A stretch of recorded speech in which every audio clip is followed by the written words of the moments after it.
back to the pod of many things. My name is Leon, and today I'm going to be doing the D&D Tag, a trend which has been started by Ginny D.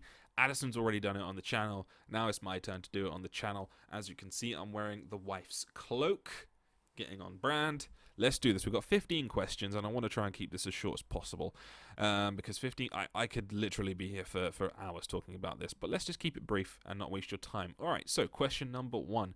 What was your first D&D character? So my first D&D character using 5e rules was a tiefling rogue swashbuckler. His name was Calico Chantilly because I was going for the pirate theme, and that was played by no, it was played by me, but it was played in Alex's Adventure Time campaign. So essentially, I was using the tiefling as a replacement for a Adventure Time devil. It was really fun.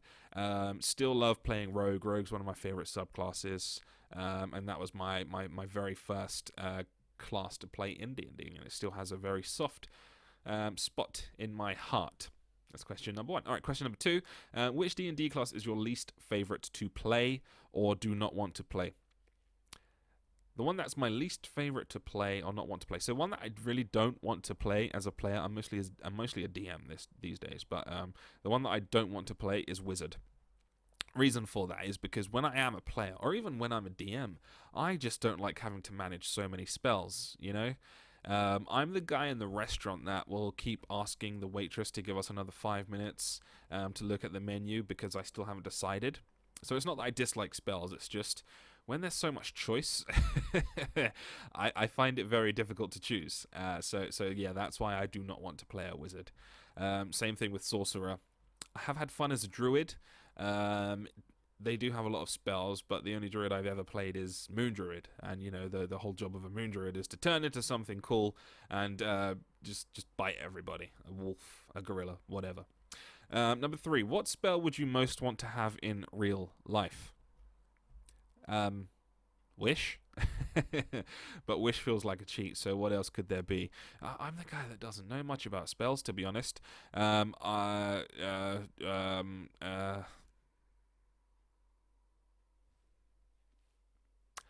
What's a cool spell? Fireball. Fireball is a cool spell. Shield would also be a very good spell to have. See, my depth of spell knowledge isn't that fantastic.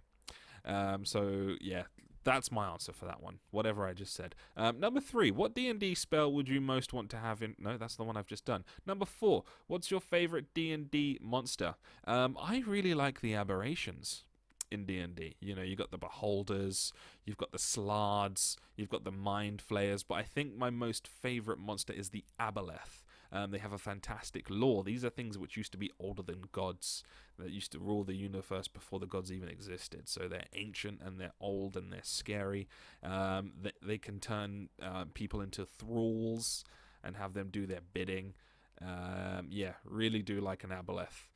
Special shout out though to hags. You know, hags, if played correctly and if played for the right party level, they can be absolutely terrifying. No, they can be absolutely terrifying. They should be absolutely terrifying. Hags are just terrifying. But if I'm going to choose between Aboleth or hag, I'm going to go with Aboleth simply for the enthrallment aspect. Number 5, what's your favorite NPC or villain that you've ever encountered or created? You know, when I run games, I'm usually running modules. So I haven't really created any. I will be creating some for Theros, so you know, keep an eye out for another Theros episode, which will be coming very soon. But I think the best villain that I haven't created that I've put into a game was when I ran Waterdeep Dragon Heist, and one of the players in the campaign, Jack, he was either a fiend warlock or a goo warlock, great old one, and he didn't want to know who his patron was. He allowed me to decide who his patron was, and I decided his patron would be Asmodeus. And I essentially played Asmodeus as kind of like this salesman kind of figure, this CEO type person who had all the swagger, and he knew that he was powerful, and he just wanted to fuck around with people, because that's what Asmodeus does. He's looking down at the material plane as ants to play around with his magnifying glass and burn to death. Anyway, to cut a long story short, that storyline essentially ended with Jack's character killing his parents. If anybody saw the show Reaper, I essentially played Asmodeus like the devil, Lucifer from Reaper. It was really fun. Number 6. Has one of your characters ever died, and what killed them? Yeah, as a DM and a player, I've encountered lots of death. What stands out? The one that stands out, probably because it's one of the most recent, was in my Theros campaign, where the Leonin decided to pick a fight with a Minotaur. Crit happened on the Minotaur's part, and he managed to cleft or clove the Leonin in twain. Outright death. No death saves. It was more than double the hit points that the Leonin had, so he was dead outright from the get-go. Which was just gutting, for me as the person rolling it, and to watch the player die, and to watch the character die and the player be so sad about it. It was just gut-wrenching, but it was so much fun. What's D&D without the threat of death? Have any of my characters ever died? Yeah, all the time. I've had a character get killed by a corpse flower. I've had a character get killed by a Nightwalker, actually. This was something that happened in Alex's game really recently. So we were in a forest, and we encounter this hunter, and this hunter is digging all these pits, and we're like, wait, why are you digging all these pits? And he says, well, there's this undead who's stalking the area, and I want to capture him so that he doesn't hurt anybody. So I'm like, this does sound dangerous, but I want to see what it is. So the plan is to just get close enough to this monster and see what it is. Anyway, we do get close enough, at which point we're, I don't know, level 3 or level 4. And we get close enough to see what it is, at which point it's too late. It's a Nightwalker, and it has killed us. It killed my character, whose idea it was to go and see what it actually was, despite the rest of the party not wanting to do so. So not only did my character die, but one of the other characters in the party died, and I still feel kind of bad about that. It was entirely my fault. What's your best natural 20 story? The one I've just told about the Minotaur cloving the Leonin in twain, as they say. Without a doubt, my favorite death, because even I didn't see it coming. If it wasn't for the nat 20, it never would have happened. I guess, crit happens. What's your best natural 1 story? Okay. Probably not my best natural 1 story, but one that sticks out. So we have this DM. I'm not going to name him, but he is a that guy DM. Addison's done a video on him. Ben from the Flickering Torch has done a video from him, but he's that guy in D&D. And to give you the highlights, we're in a fort. We pissed off people in the fort, and we were running to get out as the gate was closing. For some reason, the DM made us roll to see if we get through the door in time, rather than using our movement or whatever. But most people managed to make it through the gate as it shut, apart from the Paladin, who rolled a natural 1. And as a result of this natural 1, he did manage to make it through the gate. However, his arm got caught in the gate. And because it was a natural 1, the DM decided it would be a good idea for his entire arm to be ripped off, which just doesn't make any sense, and is not really in the spirit of D&D. And that 1 should never cause you to lose your arm. This Paladin now had no shield, and had 1 arm. So just, despite healing it, it couldn't grow back. And I think the DM wanted to have this plot arc where the Paladin has to go and find a new arm or grow a new arm or something like that, and it just really wasn't fun. And it wasn't even my character. I didn't even find it fun. But as I said, that DM was that guy. So not the best natural 1 story, but it's one that sticks out in my memory. what we got next? Number 9. What's the highest level you've ever played a character to? So when we were playing Alex's Adventure Time game, we went from level 1 all the way up to level 15, which was great. And then because of some magical shenanigans, we were upgraded instantly to level 20 for the ultimate finale, which was fun. When it does come to high level play, especially at level 20, oh my god, does it become a chore. You have so many feats. You have so many spells you can use. Okay, you have so many hit points. You have so many magic items. Your armor class is so high.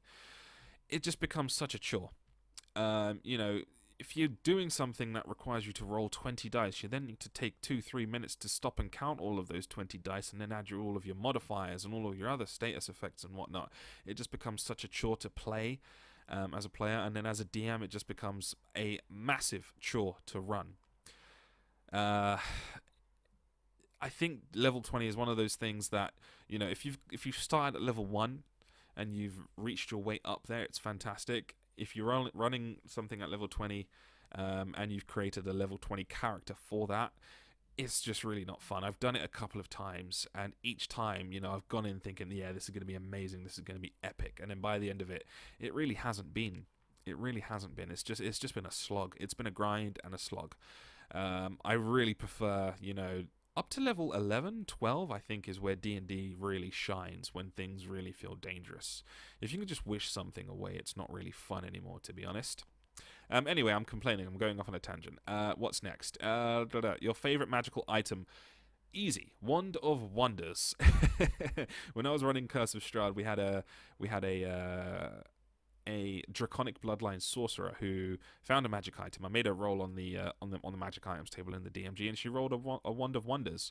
Now, what a wand of wonders is, it's essentially a wand. You use it, you roll on essentially a wild magic table, and you get an effect. And it could be a fireball, it could be some butterflies. I can't remember exactly what's on there. But anyway, there was this battle with a yeti up in the mountains of Barovia. And she went to use this wand, and instead of getting a fireball or some lightning, instead she essentially squirted the Yeti with gold coins and gems, which was absolutely hilarious. I love wild magic. I love that Wand of Secrets. Definitely my favorite magical item. If you had an IRL alignment, what would it be? Lawful good, I guess. Maybe a little bit of chaotic. But, this is real life. Most people are going to be lawful good anyway. D&D is what allows us to get out those chaotic and evil tendencies, I suppose. But anyway, number 12. If you had to date one of your characters, which one would you pick? I guess I would have to say my bard, Rovio, which was a few years ago now. And I guess the main reason I would date him is because he's me, and I love me. Is there a character you want to play but haven't had the chance to play yet? I don't know if there's a specific character that I have in mind that's fleshed out, but there are a couple of classes that I would love to play. I'd love to play the Wild Magic Barbarian. That would be fun. I've just said I love Wild Magic. I would love to try the Armorer Artificer subclass. That would be really fun. And the third one, I would say Twilight Cleric is something that I'd really like to play, especially at the higher levels, when you essentially become a flying ship with radar, and you can bring your friends with you. That's something I really love to play, and I think that was my favorite subclass from Tasha's Cauldron of Everything. Are you a dice goblin or a dice minimalist? I would like to say I'm both. So when it comes to dice, I have a fuck ton of dice. So here I have this entire cookie jar filled with dice. This isn't even all of my dice. I have much more downstairs, which I'm not going to go and get. But yeah, I've just been collecting dice over the years and chucking them in that jar. There was a time when I would keep all of the sets separate. I don't bother with that anymore. I just chuck them in the jar. But when I'm actually at the table, I will just have a handful of dice. And if I don't have enough dice in the pool I'm using, I'll just borrow them from the players. So yeah, dice goblin outside of the game, outside of the table. When I'm at the table, I like to keep the clutter to a minimum. I have kickstarted some dice, actually. I kickstarted the Polyhero Rogue set and Wizard set. Really great, fun sets just to have and show off. Not really practical for the table, but I like to break them out every now and then. All right, that brings us to the final one. What rule or mechanic have you never quite wrapped your brain around? Easy. Easy. Armor. Sleeping in armor. Why the hell can you not sleep in armor? Why does sleeping in armor give you a point of exhaustion? That makes absolutely no sense. Absolutely no sense. I can also shout out rules that I don't find fun and that I don't use. So rules that I don't find fun and don't use: survival, so having to eat X amount of rations and drink X amount of water every day, and encumbrance. Having a weight limit. I just don't find those rules fun. I'll never use them in my games. Unless for some reason I suddenly get the urge to run a super survival heavy based game, which I don't see happening. There's other systems which would be more appropriate for that. But in D&D, you just want to be a superhero basically. And when's the last time you saw Captain America complain about how hungry he is? Well, anyway, that's been me. That's been the D&D tag. Whilst you're here, there will be another What Happened in Theros episode coming soon. I've had a lot going on. It's been Christmas, but I do really enjoy what I've been doing with that series. I do really enjoy what I've been doing in the actual campaign itself. I'm going to have some super interesting stuff coming up soon. Some stuff with hags. The war's going to start. It's going to be really fun. There'll also be a message from the king, Hamilton reference. So stick around, click subscribe, click like, help us grow the channel. And in return, for 2021, we will start putting out consistent content, the podcast, videos, everything. Anyway, thank you for watching to this to this part in the video. I don't have a stutter. I just get nervous when I'm on camera. Yeah, thanks for watching to this part of the video, and hopefully I'll see you and you will see me in a future video. Thank you. Ciao, ciao.